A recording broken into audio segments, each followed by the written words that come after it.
Assalamualaikum warahmatullahi wabarakatuh. Jumpa lagi dengan saya Mas Alan di channel Radio Story. Untuk kali ini saya akan menceritakan sebuah cerita yang berjudul Pelet Orang Banten. Cerita ini ditulis oleh akun Kaskus bernama Papa Muda 099. Bagi teman-teman yang ingin membaca langsung ceritanya, nanti silahkan saja kunjungi linknya yang akan saya sertakan di kolom deskripsi. Sebelum kita masuk ke ceritanya, jangan lupa untuk like, comment, subscribe channel ini dan nyalakan juga lonceng notifikasinya agar tidak ketinggalan cerita-cerita dari channel ini. Dan seperti apa ceritanya? Mari kita dengarkan.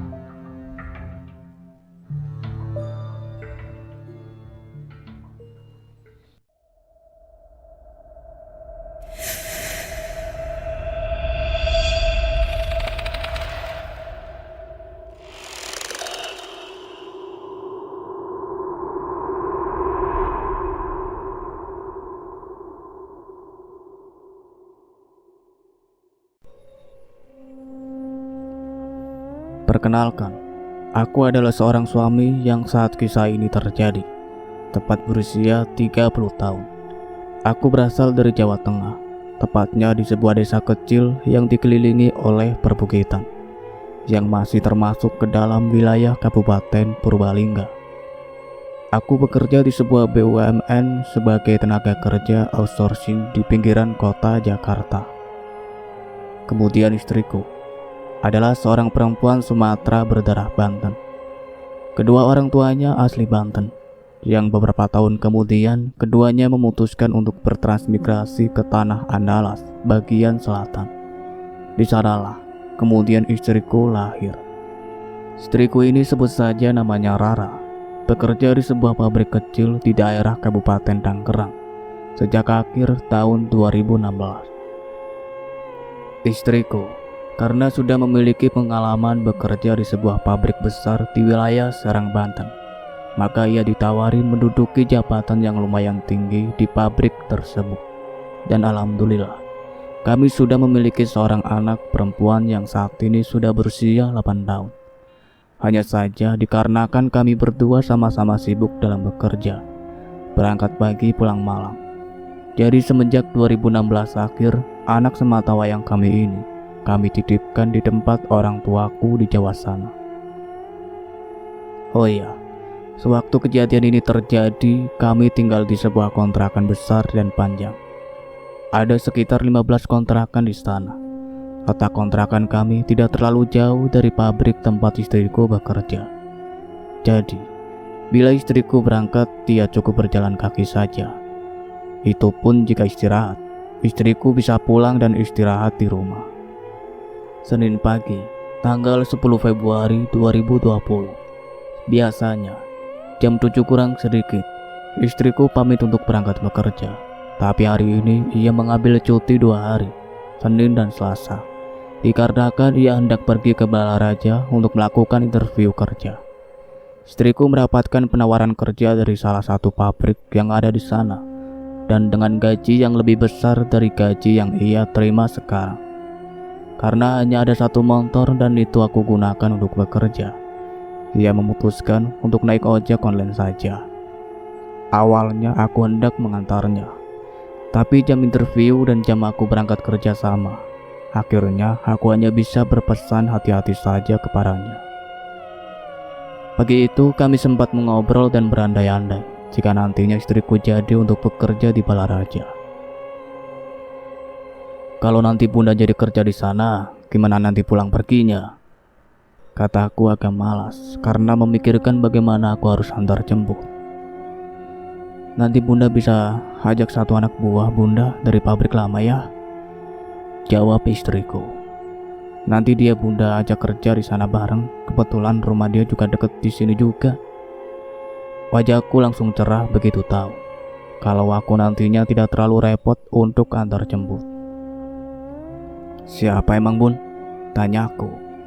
Diki. Diki adalah salah satu anak buah istriku di pabrik ini. Diki juga sudah kami anggap sebagai adik sendiri. Selain sesama orang Lampung, juga karena kami sudah mengenal sifat anak muda itu. Bukan, jawab istriku. Aku langsung memandang istriku dengan heran.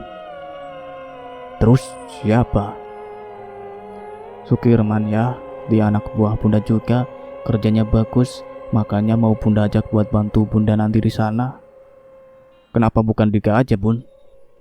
Tanyaku setengah menuntut. Istriku menggelengkan kepalanya. Diki masih diperluin di pabrik bunda yang lama, gak enak juga main asal ambil aja sama bos. Kalau kiriman ini dia emang anak buah bunda. Kasian ya, dia di sini gajinya harian, mana dia anak udah 2 masih kecil-kecil lagi. Istriku menerangkan panjang lebar. Aku akhirnya mengiyakan perkataannya tersebut. Aku berpikir, yang penting aku gak susah, gak capek bolak-balik kantor jemput. Lagian maksud istriku juga baik, membantu anak buahnya yang susah. Ya udah Bun, asalkan jaga kepercayaan ayah ya sayang. Aku akhirnya memilih untuk mempercayainya. Jam 9 pas aku berangkat kerja. Tak lupa aku berpamitan kepada istriku. Setelah itu aku berangkat dengan mengendarai sepeda motor berjenis Matic milikku. Waktu tempuh dari kontrakanku ke tempat kerja sekitar 40-50 menit dengan jalan santai. Jadi ya seperti biasa. Saat itu aku menarik gas motorku di antara kecepatan 50 km per jam. Tapi tiba-tiba, saat aku sudah sampai di sekitaran daerah Jatiuwu, motorku tiba-tiba saja mati. Ya ampun, kenapa nih motor? Kok tahu-tahu mati? Kataku dalam hati. Aku lalu mendorong motorku ke pinggir. Lalu aku coba menekan starter motor, hanya terdengar suara cekikikan saja. Gagal aku starter. Aku coba lagi dengan cara dienggol. Motor aku standar 2, lalu aku mulai mengenggol. Terasa enteng tanpa ada angin balik yang keluar dari motor. Ya elah, masa kumat lagi sih ini penyakit? Ujarku mengetahui penyebab mati mendadaknya motorku ini. Ternyata penyebabnya adalah los kompresi. Penyakit ini memang dulu sering motorku alami, tapi itu sudah lama sekali. Kalau tidak salah ingat, motorku terakhir mengalami los kompresi adalah sekitar tahun 2017. Lalu entah mengapa, aku tiba-tiba saja merasakan perubahan pada moodku. Yang awalnya baik-baik saja sedari berangkat, langsung berubah menjadi jelek begitu mengalami kejadian los kompresi ini. Hanya saja aku mencoba untuk bersabar dengan cara memilih langsung mendorong motorku mencari bengkel terdekat. Selama mendorong motor ini, aku terus-menerus beristighfar di dalam hati. Soalnya, gak tahu kenapa timbul perasaan was-was dan pikiran-pikiran buruk yang terus melintas di benak ini. Astagfirullah, semoga ini bukan pertanda buruk. Kalimat itu terus kuulang-ulang di dalam hati. Alhamdulillah, tak lama kemudian aku menemukan sebuah bengkel. Aku langsung menjelaskan permasalahan motorku. Bang, motornya nanti lubang businya aku taruh di oli sedikit ya, kata Sila itu padaku. Lalu lanjutnya, nanti agak ngebul sedikit, tapi tenang saja bang, itu cuma karena olinya aja kok, nanti juga hilang sendiri. Atur aja bang, kataku dengan cepat. Sekitar 5 menit motorku diperbaiki olehnya, dan benar saja motorku memang langsung menyala. Tapi kulihat ada asap yang keluar dari knalpot motorku. Nanti jangan kau gas kencang dulu bang, katanya. Oke. Setelah membayar biaya ganti busi dan lainnya, aku langsung melanjutkan perjalananku. Aku sampai di kantor telat 5 menit, yakni jam 10.05. Jam operasional kantorku sudah buka. Aku langsung menjelaskan penyebab keterlambatanku kepada atasanku. Syukurnya mereka mengerti akan penjelasanku. Hanya saja kalau nanti ada apa-apa lagi, aku dimintanya untuk memberikan kabar lewat telepon atau WA. Aku lalu mulai bekerja seperti biasa lagi. Jam menunjukkan pukul 12 siang. Itu adalah jam istirahat pabrik istriku. Aku lalu menulis chat untuknya, condeng 2, tapi tak kunjung dibacanya. Aku lalu berinisiatif untuk menelponnya, bertering, tapi tak diangkat juga. Kemana ini orang? Kataku agak kesal.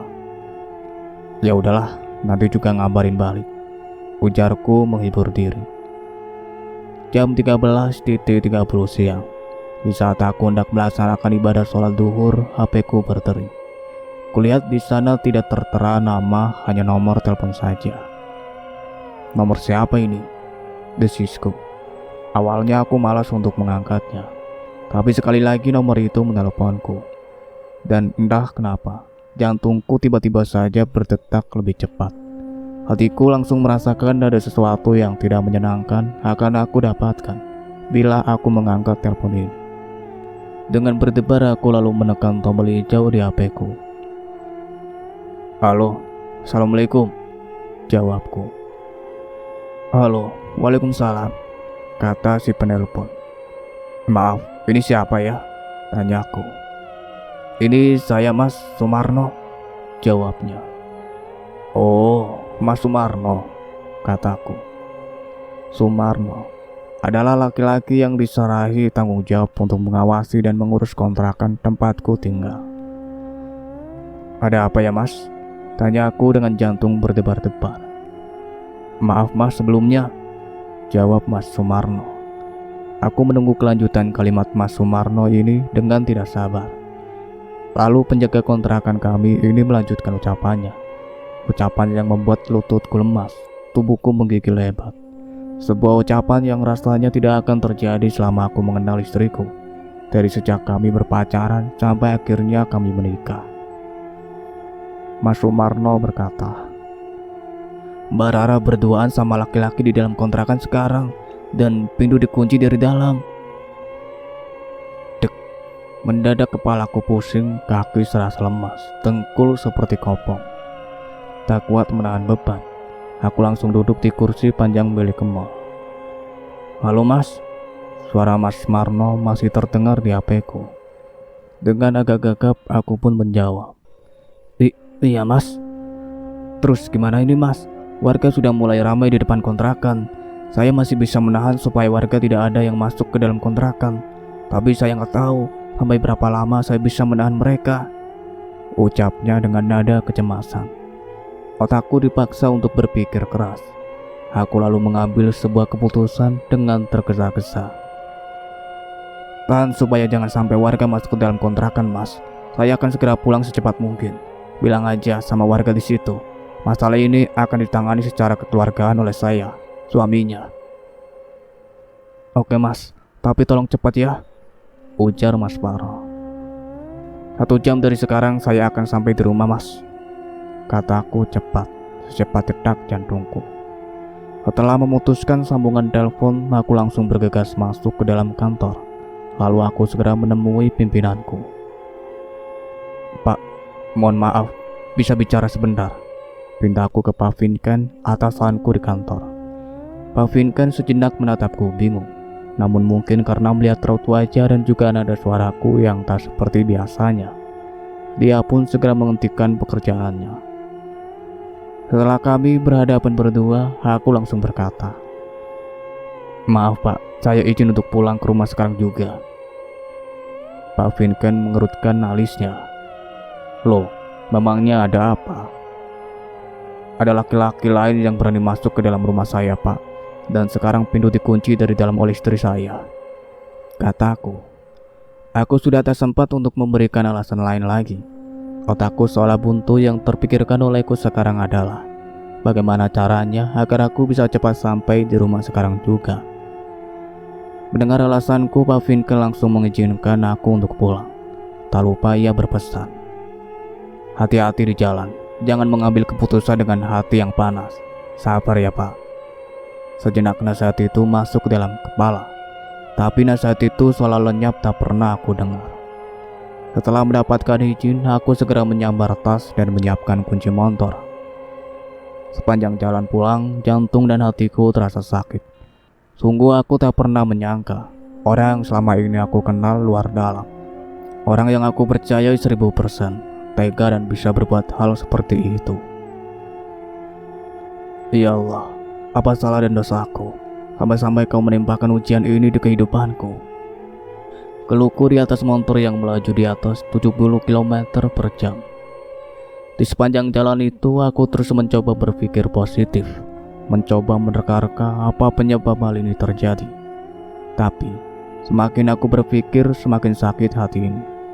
Dan sampailah aku di tikungan terakhir sebelum sampai di kontrakan yang kami tinggali. Kulihat di sana sudah banyak warga setempat dan ada beberapa yang aku yakini sebagai karyawan pabrik tempat istriku bekerja. Tapi kulihat pintu kontrakan sudah terbuka. Suara motorku membuat orang-orang menoleh ke arahku. Melihat kedatanganku, mereka memberiku jalan untuk lewat. Setelah sampai di depan kontrakan, aku segera mematikan motorku. Kubuka helm yang aku kenakan, dan yang pertama aku lihat adalah sosok wajah yang asing. Wajah yang belum pernah aku lihat sebelumnya. Wajah seorang laki-laki berusia 30 tahun ke atas, dengan jenggot dan brewok tipis menghiasi wajah tenangnya. Ia kulihat duduk dengan tenang. Tak ada lukisan rasa takut di wajah dan gestur badannya. Dengan santainya ia duduk bersandar di tembok rumahku. Padahal warga sudah banyak yang berkumpul untuk menyeretnya keluar. Hatiku berdebar tajam ketika ia malah tersenyum melihat kedatanganku. Helm yang tadinya akan aku letakkan di atas jok motor, langsung aku niatkan untuk kuletakkan dengan keras di wajah busuknya. Tanpa melepas sepatu dan jaket, aku langsung melompat masuk ke dalam rumah dengan posisi helm yang siap aku hantamkan di wajahnya. Tapi ternyata di dalam kontrakan sudah ada beberapa orang yang berjaga. Tubuh dan tanganku langsung mereka tahan. Lalu terdengar ucapan lembut. "Sabar pak, sabar, istighfar." Aku menoleh. Kulihat Bang Boim, satpam pabrik tempat istriku bekerja, yang ternyata membisikku tadi. Aku mencoba untuk beristighfar beberapa kali. Urat-uratku yang tadinya menegang langsung agak lemas. Merasakan bahwa tubuhku sudah tidak menegang lagi. Perlahan-lahan mereka mulai melepaskan pegangan mereka. Aku lalu melangkah masuk ke dalam rumah. Di sana, selain duduk si bajingan itu, ada istriku dengan mata sembab duduk di sisi yang berlawanan. Setelah menata hati dan pikiran, aku lalu meminta orang-orang yang berada di dalam rumah untuk segera keluar. Di antaranya juga terdapat Mas Marno, penjaga kontrakan ini. Setelah mereka semua pergi untuk menjaga situasi, aku lalu menutup pintu dan duduk di antara istriku dan laki-laki bajingan ini. "Ayah," terdengar rintihan istriku memelas. Aku tidak memperdulikannya. Aku menatap laki-laki itu lekat. Sebuah senyum manis tercetak di wajah anjingnya itu. Maaf," laki-laki itu berkata. "Maaf apa? Memang kamu mempunyai salah kepadaku?" tanyaku dalam. Dia menunduk, diam. Aku lalu menoleh kepada istriku. "Siapa laki-laki ini?" tanyaku tajam. "Sukirman," ulangku agak keras, seolah tak yakin akan nama yang barusan disebut oleh istriku. Istriku hanya mengangguk. Kini aku memandang laki-laki berewokan di sisi kananku. Masih aku lihat wajah tenangnya dan sesekali aku lihat tersenyum kecil. Entah apa maksudnya. Mungkin ia berbuat seperti itu untuk menunjukkan bahwa ia menyesal atau tidak bermaksud buruk. Entahlah. "Benar, nama sampean itu Sukirman?" Aku bertanya dengan suara yang bergetar menahan marah. "Iya, benar," kata si Teteh. Jawabnya. "Teteh siapa yang kamu maksud?" tanyaku dengan marah yang mulai merembes di dada ini. Dia menunjuk ke arah istriku. "Kenapa kamu memanggilnya Teteh? Kenapa bukan memanggil sayangku atau cintaku?" Pancingku sekaligus mengungkapkan kekecewaan di hati ini. Sekilas aku melirik ke arah istriku. Ingin kulihat bagaimana ekspresi wajahnya begitu aku mulai menyindirnya. Tapi sayang, istriku menunduk saja. Jadi aku tak bisa melihat ekspresi apapun di wajahnya. Tak tahan dengan keadaan ini, aku langsung bertanya to the point kepada istriku. "Ngapain kalian berdua ada di dalam kontrakan? Kenapa pintu sampai ditutup? Bukannya biasanya kalau ada tamu atau anak buah kamu yang laki-laki, kamu selalu menerima mereka di teras depan, bukan di dalam seperti ini, apalagi sampai menutup pintu?" tanyaku beruntun. Akibat dari desakan kekecewaan yang kurasakan terhadap istriku ini, istriku masih terdiam. Tak sanggup menahan emosi, aku lantas berteriak. "Jawab!" Istriku tersentak kaget mendengarkan suaraku. Karena memang aku adalah jenis laki-laki yang lebih suka memendam emosi daripada melampiaskannya. Atau apabila emosi ini sudah memuncak, aku akan memilih diam dan tak berkata apa-apa. Nafasku naik turun menahan gelora marah yang mulai memuncak. Tapi aku masih bisa menahan diri untuk tidak berbuat hal-hal yang berbahaya. Agak lama kemudian, istriku pun berbicara dengan pelan. Bunda juga nggak tahu ya, tak tahu-tahu udah begini. Berdenging kedua telingaku demi mendengarkan jawaban itu. Gak tahu, ucapku dalam. Istriku hanya bisa mengangguk, sambil sesekali ia menyeka air mata dan ingusnya. Lalu apa yang kamu tahu? Kejarku. Sebelum istriku menjawab, si muka anjing ini menyela. Jadi gini ya, ini itu bukan kesalahan si Teteh, katanya. Aku mendelik. Lalu kesalahan siapa? Kesalahanku? Iya, kesalahanku karena selama ini aku terlalu percaya kepada perempuan brengsek ini. Aku mulai tidak bisa mengontrol kemarahanku, mungkin lebih tepatnya kekecewaanku. Bagaimana tidak, istriku Rara adalah seorang perempuan yang menurutku sangat baik dan ideal untuk kujadikan istri. Aku mengenal sifatnya yang keras, tapi jujur itu semenjak kami berpacaran di kota Serang. Tapi memang tidak semuanya sempurna. Mungkin salah satu sifat buruknya adalah suka memakai pakaian yang agak ketat, sehingga menonjolkan lekuk tubuhnya, dan juga rasa kasihannya kepada orang lain yang benar-benar terlihat membutuhkan bantuan. Sainganku ketika memperebutkan hatinya sangatlah berat. Ada 4 laki-laki yang kala itu berebut untuk menjadi pacarnya. Yang pertama adalah orang pribumi, seorang aparat negara dengan pangkat kapten dan berdinas di kota Serang. Kedua, anggota berbaju loreng dengan baret merah yang berdinas di Cijantung. Ketiga, seorang pemuda kaya dengan limpahan harta yang siap diberikan kepadanya apabila nantinya mereka menikah. Saat itu mereka tengah putus sementara karena si laki-laki ketahuan selingkuh. Laki-laki ini bila nantinya balikan lagi akan langsung melamarnya. Dia tinggal di daerah Cikade Permai. Dan yang keempat adalah aku, seorang pemuda yang biasa saja, yang kebetulan waktu itu bekerja di sebuah toko elektronik di pasar Tambak Agung, dekat dengan pabrik tempat Rara bekerja. Dan di antara keempat pemuda ini, akulah yang dipilihnya. Mulai dari situ aku mulai mengenal lebih dalam sifat-sifat Rara, dan setelah yakin, aku putuskan untuk menikahinya. Tapi sifat-sifat yang istriku punya mendadak seperti hilang entah kemana. Padahal biasanya dan hampir setiap saat bila aku tak di rumah, jika ada tamu laki-laki bukan saudara, pasti akan diterimanya di teras depan kontrakan. Tak pernah sekalipun diperbolehkan masuk. Setelah aku mengucapkan kalimat yang kasar itu, istriku sedikit bereaksi. Lalu ia pun berkata, terserah ayah mau percaya sama bunda atau enggak, tapi demi Allah ya, bunda gak ngapa-ngapain di dalam, dan juga bunda gak tahu kenapa bisa seperti ini. Alah, makiku tak percaya.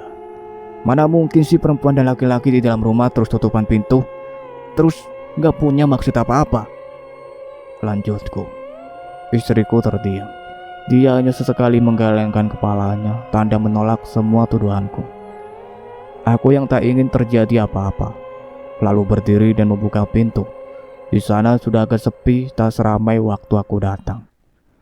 Aku meminta tolong kepada Bang Boim dan Mas Marno agar masuk ke dalam untuk menjadi saksi atas apa yang terjadi di dalam kontrakan ini. Setelah keduanya masuk, aku kembali menutup pintu. Aku minta maaf sebelumnya kepada Mas Marno selaku penjaga kontrakan dan juga Bang Boim sebagai warga di sini karena sudah membuat keributan seperti ini, kataku kepada kedua orang itu. Mereka berdua kompak mengangguk. Aku lalu berkata kembali, Mas Marno, saya tidak tahu apa dan bagaimana awal mula kejadian ini terjadi. Maka dari itu, saya harap agar Mas Marno mau menceritakan secara detail awal mula kenapa kok bisa hal seperti ini terjadi. Setelah mendehem sebentar dengan disaksikan oleh Bang Boim, aku dan kedua tersangka ini, Mas Marno mulai menuturkan kejadian yang ia ketahui.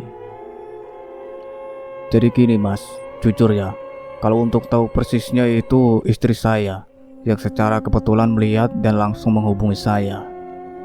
Mas Marno mulai bercerita. Aku mendengarkan cerita itu dengan cermat, tak lupa disertai hati yang berdebar-debar. Takut apabila hal yang aku takutkan telah terjadi. Tapi segera aku singkirkan prasangka buruk itu jauh-jauh. Karena jujur, di sudut lain hatiku seolah-olah berkata bahwa ada sesuatu yang aneh yang telah terjadi dan menimpa istriku. Karena bila menilik sifat istriku dan bentuk rupa si Sukirman ini, yang maaf levelnya masih berada di bawahku, baik dari segi fisik, penghasilan, dan lain sebagainya. Karena sungguh semua yang ada di tubuh Sukirman itu betul-betul bukan tipe istriku. Siang hari sekitar pukul 12 kurang sedikit, istriku keluar rumah untuk membeli makanan. Karena istriku itu gak masak. Sedangkan aku sebentar lagi akan pulang dan istirahat di rumah. Selesai membeli makanan, istriku pulang untuk menyiapkan makanan siang. Mas Marno dan istrinya juga tinggal di kontrakan panjang ini. Hanya selang 2 pintu saja dari kontrakanku. Nah, sewaktu istriku pulang, ia melihat Mbak Rara ini sedang ngobrol sama Sukirman ini, kata Mas Marno. Aku diam saja, tak mengindahkannya, tapi ku dengarkan juga kata-katanya itu. Setelah diam sejenak, Mas Marno bercerita lagi. Melihat ada Mbak Rara di depan rumah, istriku menyapa Mbak Rara seperti biasanya. Tapi ada yang aneh Mas, karena Mbak Rara ini seperti tak mendengar sapaan istriku. Aku menghela napas panjang. Ya sudah, istriku langsung balik ke rumah saja tanpa berpikiran yang macam-macam. Saat istriku sedang menyiapkan makan siang di piring, tiba-tiba ada yang kelupaan di warung nasi tempat istriku belanja tadi. Akhirnya mau gak mau istriku keluar lagi untuk pergi membeli lauk yang kelupaan itu. Tapi Mas Marno menghentikan ceritanya sambil melirik ke arah Sukirman. Aku yang sedari tadi fokus ke wajah Mas Marno, ikutan melirik ke wajah Sukirman itu. Dan dia pun tak ada perubahan apapun di wajahnya. Masih tenang dan senyum tipis yang selalu terukir di wajahnya itu, dan juga tak menghilang. Keram, emosi, kecewa, kesal, semua menumpuk dan mengumpal menjadi satu kesatuan yang sangat sulit untuk kupisahkan. Tapi ketika aku hampir kehilangan pengamatan diri, mataku terbentur ke sebuah benda yang secara langsung bisa memecahkan semua perasaan marah yang tadi bersatu, bahkan perlahan-lahan mulai menghilang. Benda istimewa itu adalah sebuah bingkai foto agak kecil yang kutempelkan di dinding kontrakan. Di sana terpapang foto putri kecilku, Ica. Iya, foto Ica yang tengah berpos lucu dengan senyum mengembang di wajahnya. Sebuah senyuman bersih dan suci. Senyum yang berbeda dari senyum si muka di sampingku ini. Aku kembali menghela nafas panjang dan berat, mencoba mengenyahkan emosi yang tadi sempat menguasaiku. Lalu kedengar Mas Marno mulai lagi dengan ceritanya. Di saat istriku keluar lagi, Mbak Rara dan Sukirman ini sudah tidak ada di luar, tapi sudah masuk ke dalam. Tapi pintu masih terbuka, dan ketika istriku melewati depan pintu kontrakan si emas, istriku melihat Sukirman ini menutup pintu kontrakan dengan perlahan. Dan untuk sekilas, istriku melihat Mbak Rara duduk di dekat kulkas di dekat jendela rumah.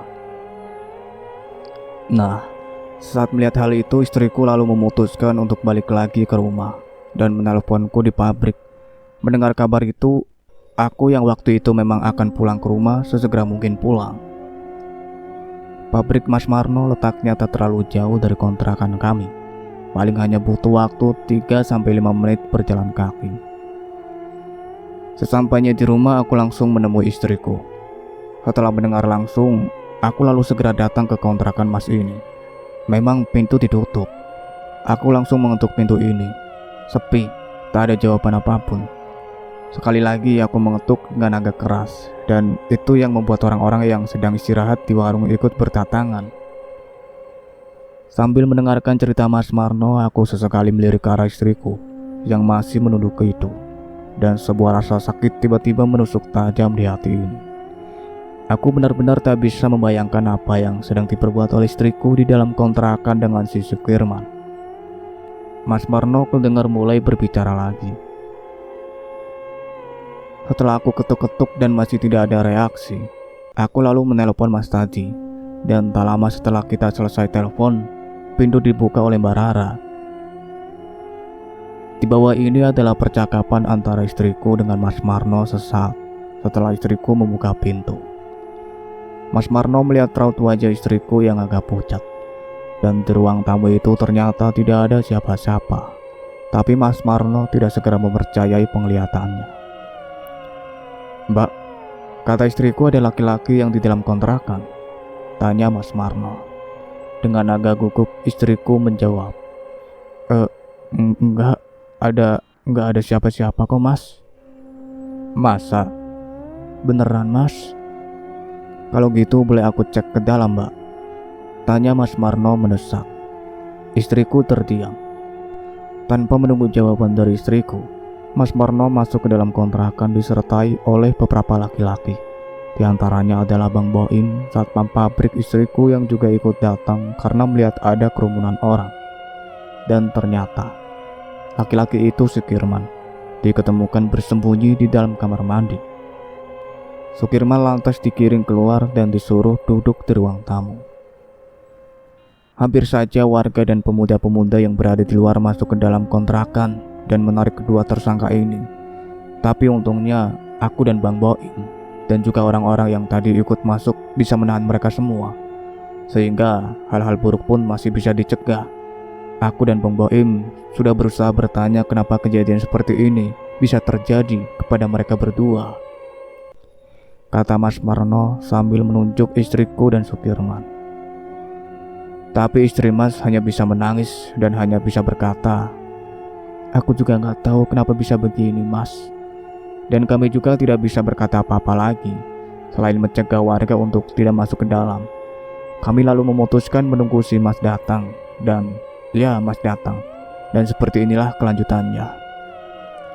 Tutup Mas Marno mengakhiri ceritanya. Aku mengangguk-angguk mendengar cerita itu.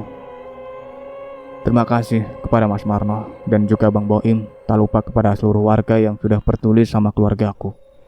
Sekarang saya sudah bisa mengambil satu keputusan. Keputusan yang saya ambil setelah mendengarkan cerita barusan. Mudah-mudahan keputusan saya ini benar, kataku. Aku lalu menoleh kepada Sukirman. Laki-laki dengan brewok tipis itu juga ternyata tengah melihatku. "Sampean sebaiknya segera pergi dari sini sebelum hal-hal yang buruk terjadi.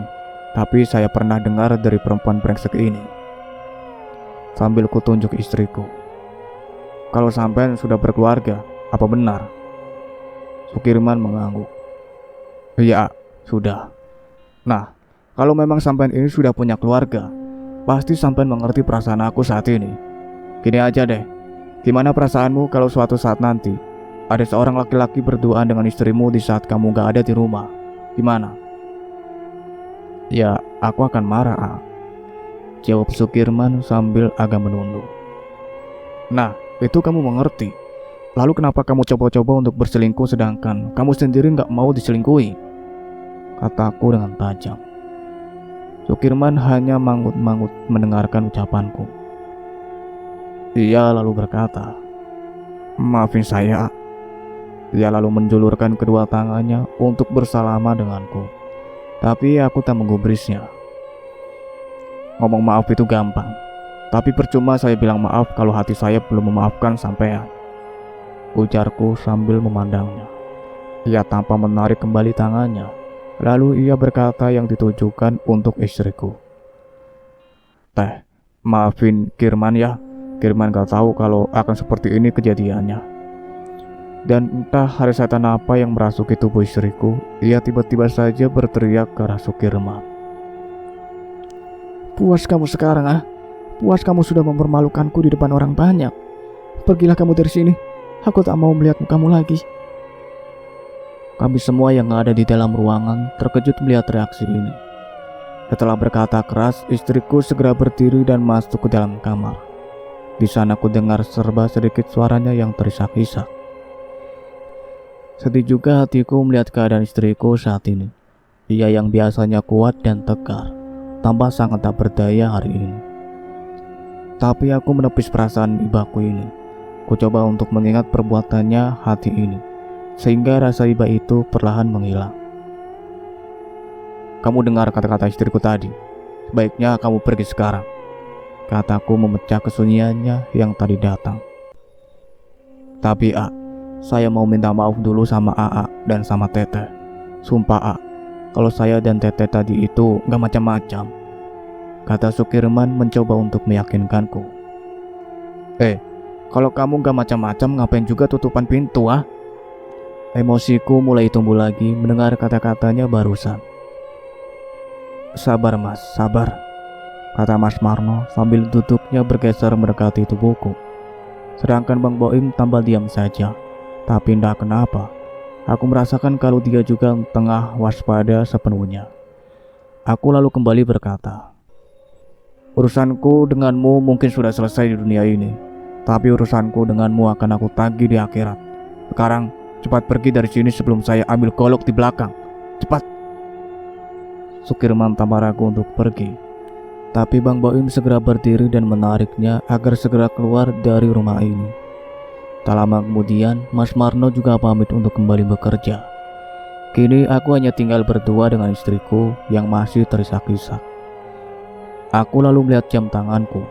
Waktu hampir menunjukkan setengah 3 sore. Aku lalu berdiri dan pergi ke kamar mandi.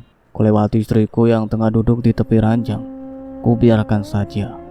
Saat ini yang sedang aku pikirkan adalah aku belum salat duhur. Sampai di kamar mandi, aku lalu mulai mengambil wudhu. Dengan mengucapkan basmalah, kusapukan air itu ke wajahku. Terasa dingin dan sangat menyejukkan. Tanya wajah, tapi juga hatiku. Semua perasaan kesal, emosi, dan marah ikut luntur dengan air wudhu yang jatuh ke lantai kamar mandiku. Entah kenapa, demi Allah, hati dan pikiranku menjadi sangat tenang. Beres wudhu, aku segera keluar dan mengambil sajadah di kamar. Meskipun hatiku mulai tenang, tapi aku masih membiarkan istriku larut dalam kesedihannya. Kubiarkan ia menikmati air mata itu sepuasnya, karena ada akibat dari sebuah sebab. Aku lalu melaksanakan ibadah sholat duhur di ruang tamu. Jam 3 sore aku telah siap berangkat ke kantor lagi. Tak enak rasanya izin pulang terlalu lama. Kantorku tutup operasional jam 5 sore. Sebelum aku berangkat, aku masih sempat berpamitan kepada istriku. Di jalan, alhamdulillah tak ada kejadian yang aneh-aneh sampai aku di kantor. Setelah ditanya-tanya serba sedikit oleh Pak Vinkan, aku mulai bekerja kembali. Di saat bekerja, sesekali aku memikirkan kembali peristiwa tadi. Jujur, meskipun sakit dan kecewa, tapi aku merasakan ada sesuatu yang tidak wajar telah terjadi kepada istriku. Aku tidak mempunyai ilmu atau kekuatan apapun, sungguh. Padahal sudah sering istriku mengingatkanku bahwa di tanah ini Banten adalah wajar bila seorang laki-laki memiliki setidaknya ilmu atau pegangan. Apalagi jika melihat riwayat dari kehidupan keluarga istriku yang bisa dibilang sering. Kalau ku bandingkan dengan keluarga normal lainnya, berhubungan dengan kejadian-kejadian di luar nalar, apalagi kejadian yang pernah menimpa adik iparku. Ku coba melihat lagi sifat-sifat istriku. Bagaimana ia bersikap selama 10 tahun kami mengenal, mantan-mantan pacarnya. Dan sekali lagi maaf, Sukirman bukan tipe istriku sama sekali. Lalu ada satu kesimpulan yang membuat hatiku berdebar. Istriku bukanlah seorang yang bodoh. Kalau seandainya istriku ini berniat untuk selingkuh, tak mungkin ia lakukan di dalam kontrakan kami. Apalagi posisi pabrik sedang jam istirahat, dan pasti akan ada banyak anak-anak nongkrong dan duduk di dekat kontrakan. Karena di samping dan di depan adalah warung nasi, jadi otomatis akan ada banyak saksi mata. Aku lalu mencoba memosisikan diriku sebagai istriku. Dengan gaji yang besar, jika aku ingin berselingkuh, aku pasti akan melakukannya di luar, bukan di kontrakan, dan di siang hari pula. Itu sama saja dengan menggali kuburanku sendiri. Setelah yakin dengan pemikiranku, dengan hati yang berdebar-debar akan penemuanku yang entah benar entah salah, aku selalu menghubungi guruku dan istriku. Sebenarnya bukan guruku sih, tapi guru spiritual dari istriku. Berhubung aku selalu mengantarnya untuk silaturahmi, maka secara tidak langsung aku juga belajar tentang agama kepada beliau. Guru kami ini tinggal di sebuah desa di wilayah Rangkas. Kami mengenal beliau sudah sejak 2018. Dikenalkan oleh salah seorang anak buah istriku di pabriknya, bernama Putra. Anak muda asal Lampung juga, sama seperti istriku. Saat itu istriku sedang diserang secara gaib oleh orang yang tak suka dengan istriku, apalagi dengan usia yang masih muda, tapi sudah menjabat di posisi yang tinggi. Dan Putra ini adalah seorang anak muda yang bisa merasakan hal-hal tersebut. Lalu dikarenakan sebagai sesama orang perantauan, Putra berkeinginan untuk membantu istriku yang saat itu sedang lemas. Seperti itulah singkat cerita kami berkenalan dengan guru kami yang kami panggil Abah itu. Kembali ke cerita utama. Aku lalu menghubungi Abah. "Assalamualaikum, Bah," sapaku ketika terdengar suara jawaban di sana. "Waalaikumsalam, Mas," jawab Abah. Aku lalu menceritakan tentang kejadian tadi siang secara singkat. Dan kalian tahu, sebelum aku selesai bercerita, Abah langsung memotong. "Udah, Mas, Abah sudah tahu.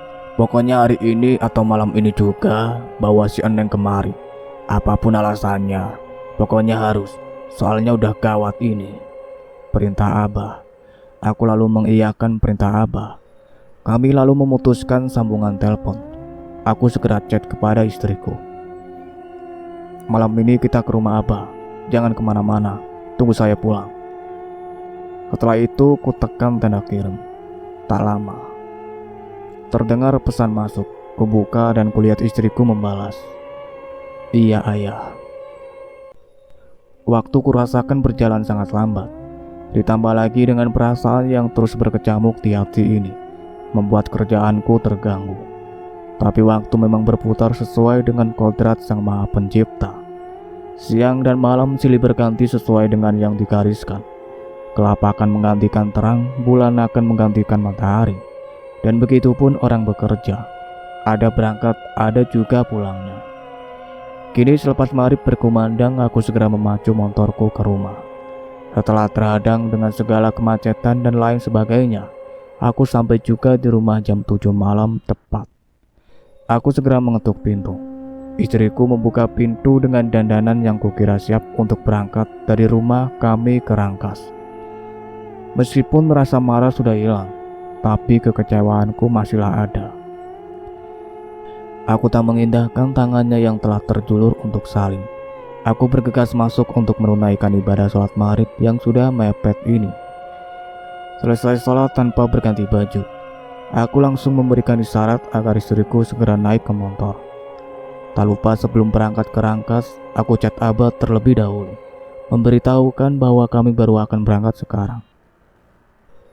"Iya, Mas, hati-hati di jalannya," begitulah jawaban Abah.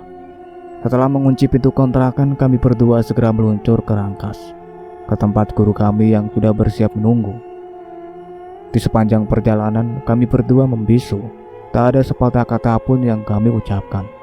Aku sibuk dengan pikiranku sendiri. Istriku pun juga sama. Jadi selama hampir 2 jam perjalanan ini, semua terasa hening. Tak ada candaan-candaan yang biasa kami ucapkan, ataupun cubitan-cubitan ke tubuhku pada saat aku secara sengaja memainkan kecepatan motor, ataupun menikung ala-ala Rossi di tikungan-tikungan yang kutemukan sepanjang jalan. Sepi, hening, sibuk dengan alam pikiran masing-masing. Jam 9 malam lewat sedikit, Senin malam atau malam Selasa, kami sampai di rumah Abah. Rumah Abah masih semi permanen karena masih dalam proses pembangunan. Baru selesai 70%, tapi terhenti karena tak ada biaya. Di depan rumah Abah ini ada sebuah pondok kecil dengan ukuran 5x5 dan berlantai 2 dengan papan-papan kayu sebagai bahannya. Di pondok inilah biasanya Abah menerima kunjungan dari tamu-tamu yang berkunjung. Di bagian belakang rumah ada 2 pondok khusus untuk tempat murid-murid Abah yang belajar mengaji dan belajar hal-hal lainnya. Kalau aku tidak salah, maka pondok kecil itu namanya Kobongan. Sesampainya kami di tempat Abah, aku melihat di pondok di depan rumah ada beberapa orang sedang kusuk melakukan wirid dipimpin oleh Abah sendiri. Saat kami turun dari motor, Abah yang melihat kedatangan kami hanya mengangguk dan kembali tenggelam dalam wiridnya. Istri Abah, yang kami panggil ibu, datang menyambut kami dan membawa kami masuk ke dalam rumah. Setelah berbasa-basi sebentar, aku meminta maaf kepada ibu karena tak membawa bawaan apapun kemari, karena semuanya serba mendadak. Si ibu hanya tersenyum ramah dan bilang tak usah minta maaf segala. Masa sama orang tua sendiri sampai harus repot-repot segala, Mas? Begitulah kalimat ibu yang kuingat malam itu. Kami berdua oleh Abah dan ibu memang dianggap berbeda dari tamu-tamu Abah lainnya. Kami berdua sudah dianggap sebagai anak oleh mereka, sebagaimana putra anak buah istriku yang saat kejadian sudah tak bekerja lagi di pabrik yang sama. Putra sudah bekerja di pabrik NS.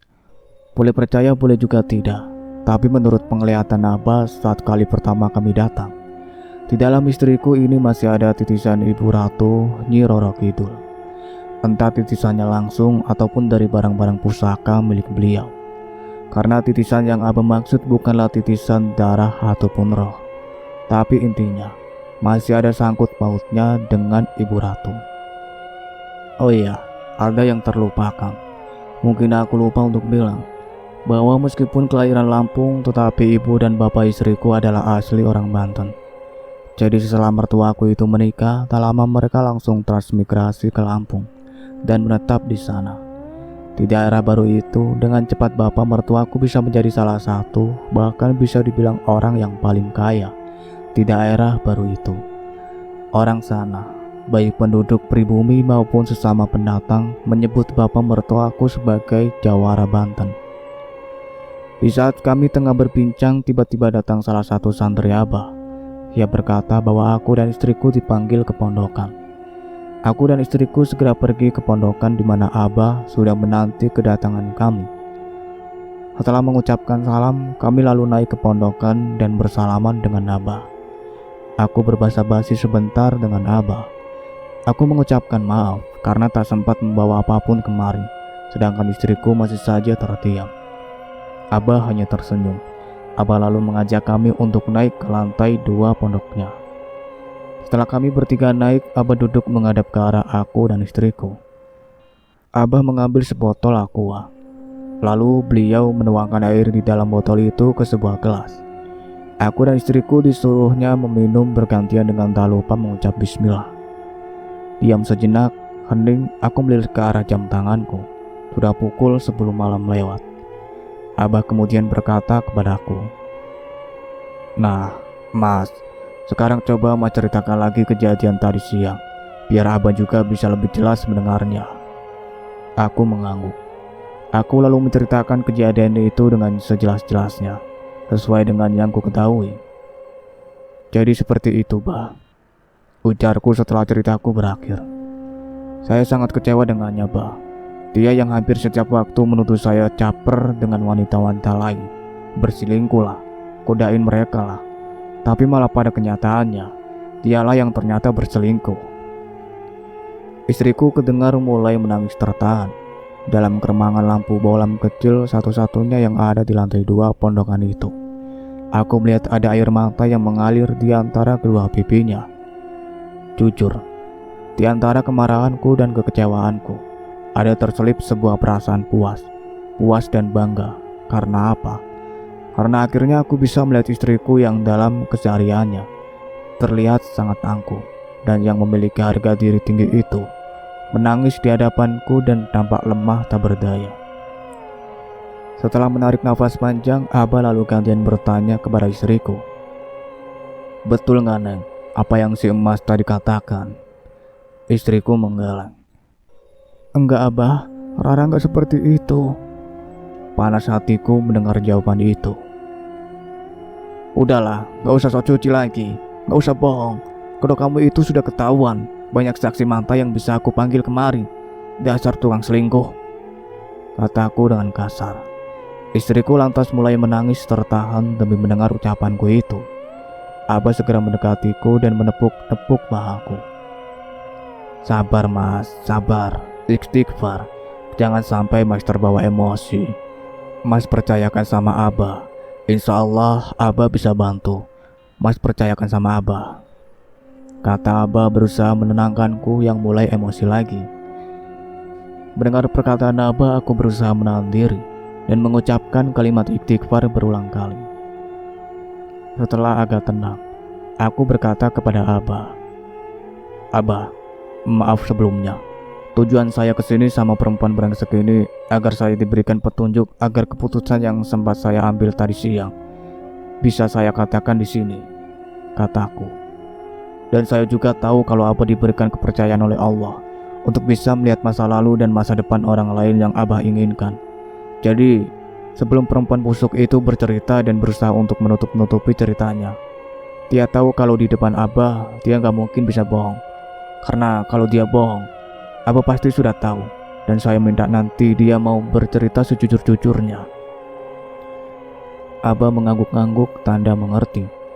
Abah lalu seperti memukul dengkul istriku sambil berkata, nah, sekarang Abah pengen dengar cerita dari Eneng. Abah harap Eneng mau bercerita yang jujur, karena Abah akan tahu kalau Eneng bohong. Nah, sekarang silakan yang mulai dengan cerita Eneng. Aku mulai merasakan ketegangan lagi. Tegang, menunggu apa yang akan istriku ucapkan. Apakah sebuah kebenaran dari prasangkaku, ataukah sesuatu yang di luar dugaanku? Cukup sekian ceritanya sampai di sini, nantikan kelanjutan ceritanya. Saya akhiri, wassalamualaikum warahmatullahi wabarakatuh.